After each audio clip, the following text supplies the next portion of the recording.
പ്രിയപ്പെട്ട സഖാക്കളെ, ഇന്ന് സെപ്റ്റംബർ 12 സഖാവ് സീതാറാം യെച്ചൂരി ദിനം. CPM-ൻ്റെയും കമ്മ്യൂണിസ്റ്റ് പ്രസ്ഥാനങ്ങളുടെയും ഇടതുപക്ഷ പാർട്ടികളുടെയും രാജ്യത്തെ ഏറ്റവും പ്രധാന നേതാവായിരുന്നു സഖാവ് സീതാറാം. മികച്ച മാർക്സിസ്റ്റ് സൈദ്ധാന്തികൻ കൂടിയായിട്ടുള്ള അദ്ദേഹം രാജ്യത്തും ലോകത്താകെയും ഉയർന്നു വരുന്ന പ്രശ്നങ്ങളിൽ ദിശാബോധത്തോടു കൂടിയ നിലപാടുകൾ സ്വീകരിച്ചു. CPM-ൻ്റെ അഭിപ്രായങ്ങൾ വ്യക്തതയോടെ അവതരിപ്പിക്കാനും പാർട്ടിയുടെ ശബ്ദം രാജ്യത്തിന് മുന്നിൽ ഉയർത്തിപ്പിടിക്കാനും സീതാറാമിനായി. 1974 ഡൽഹി JNU സർവകലാശാലയിലെത്തിയ അദ്ദേഹം വിദ്യാർത്ഥി പ്രസ്ഥാനത്തിൻ്റെ നേതൃനിരയിലേക്ക് ഉയർന്നു. അടിയന്തരാവസ്ഥക്കാലത്ത് വിദ്യാർത്ഥി പോരാട്ടങ്ങൾക്ക് നേതൃത്വം നൽകി SFIയെ അഖിലേന്ത്യാ ശക്തിയാക്കുന്നതിൽ നിർണായകമായ പങ്കാണ് സീതാറാം വഹിച്ചത്. 1975 CPM-ൻ്റെ ഭാഗമായ അദ്ദേഹം പിന്നീട് പാർട്ടി ജനറൽ സെക്രട്ടറി വരെയായി. കഴിഞ്ഞ 3 പതിറ്റാണ്ടായി പാർട്ടിയുടെ രാഷ്ട്രീയ അഭിപ്രായങ്ങളും നിലപാടുകളും രൂപപ്പെടുത്തുന്നതിൽ സഖാവ് സീതാറാമിന് തൻ്റേതായ പങ്കുവഹിക്കാനായിട്ടുണ്ട്. കമ്മ്യൂണിസ്റ്റ് പുരോഗമന ശക്തികളുടെ വിവിധ അന്താരാഷ്ട്ര സമ്മേളനങ്ങളിൽ CPIM-നെ പ്രതിനിധീകരിച്ചത് അദ്ദേഹമായിരുന്നു. സോഷ്യലിസ്റ്റ് രാജ്യങ്ങളുമായും സാമ്രാജ്യത്വ വിരുദ്ധ ശക്തികളുമായും അചഞ്ചലമായ ബന്ധമാണ് അദ്ദേഹം കാത്തുസൂക്ഷിച്ചത്. മികച്ച വാഗ്മിയും എഴുത്തുകാരനുമായ സീതാറാം തൻ്റെ കഴിവുകൾ പൂർണ്ണമായും പ്രസ്ഥാനത്തിൻ്റെ വളർച്ചയ്ക്കായി ഉപയോഗപ്പെടുത്തി. മികച്ച സംഘടനാ പ്രവർത്തകൻ എന്നതിനൊപ്പം അതുല്യനായ പാർലമെൻറ്റേറിയനുമായിരുന്നു സഖാവ് സീതാറാം യെച്ചൂരി. 2005 മുതൽ 2017 വരെയുള്ള രാജ്യസഭാ കാലത്ത് അദ്ദേഹം അത് തെളിയിച്ചിട്ടുണ്ട്. വർഗീയതയ്ക്കും അഴിമതിക്കുമെതിരായ പോരാട്ടവേദിയായി അദ്ദേഹം പാർലമെൻറ്റിനെ ഉപയോഗപ്പെടുത്തി.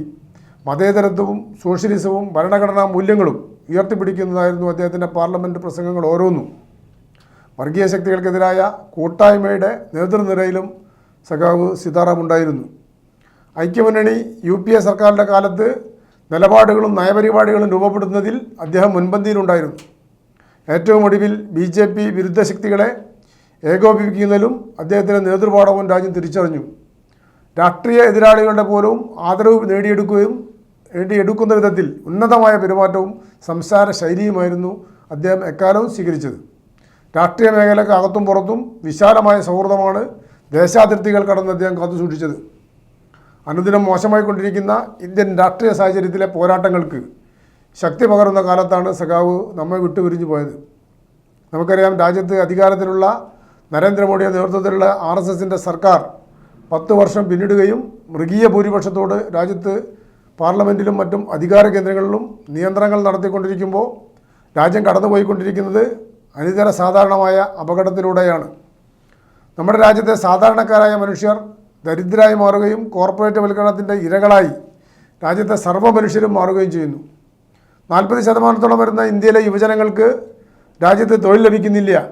തൊഴിലില്ലായ്മ അതിരൂക്ഷമാവുകയും പൊതുമേഖലാ സ്ഥാപനങ്ങളെ കരാറടിസ്ഥാനത്തിൽ വിൽപ്പന ചരക്കാക്കി മാറ്റുകയും ചെയ്യുന്നു. അതിനൊപ്പം തന്നെ മതം പറഞ്ഞ് രാജ്യത്തെ ഭിന്നിപ്പിക്കുകയും ഭക്ഷണ സ്വാതന്ത്ര്യത്തിന്മേലും വസ്ത്ര സ്വാതന്ത്ര്യത്തിന്മേലും കടന്നു കയറി ഹിന്ദുത്വ രാഷ്ട്രീയത്തിൻ്റെ അജണ്ട നടപ്പിലാക്കിക്കൊണ്ടിരിക്കുകയാണ് നമ്മുടെ രാജ്യത്ത്. രാജ്യം മുന്നോട്ട് പോകുന്ന നാനാത്വത്തിൽ ഏകത്വം എന്ന വിശാലമായ രാഷ്ട്രീയ കാഴ്ചപ്പാടിന് നേർവിപരീതമായി നിൽക്കുകയും രാജ്യത്തിൻ്റെ സാമ്പത്തിക സാമൂഹിക സാംസ്കാരിക അവസ്ഥകളെ വെല്ലുവിളിക്കുന്ന വിധത്തിലേക്ക് സംഘപരിവാർ നമ്മുടെ രാജ്യത്തെ മാറ്റിയിരിക്കുന്നു.